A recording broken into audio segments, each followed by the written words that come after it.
আসসালামু আলাইকুম। আপনারা সবাই কেমন আছেন? আজকে আমি রান্না করব তেলাপিয়া মাছ আর পটল দিয়ে আলু।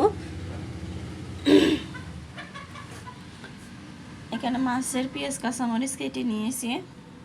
এখানে আর করব ভাজি, পটল দিয়ে আলু দিয়ে ভাজি করব। ভাজির পেঁয়াজ কাঁচামরিচ কেটে নিয়েছি।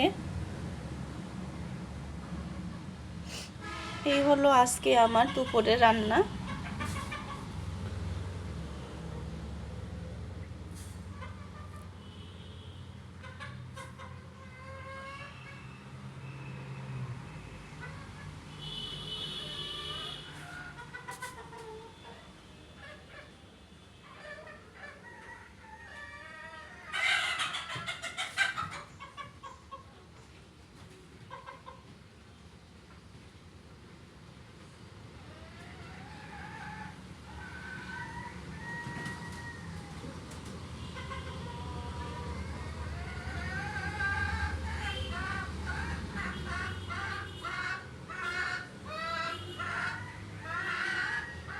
আজকের ভিডিও এই পর্যন্তই। সবাই ভালো থাকবেন, সুস্থ থাকবেন। আল্লাহ হাফেজ।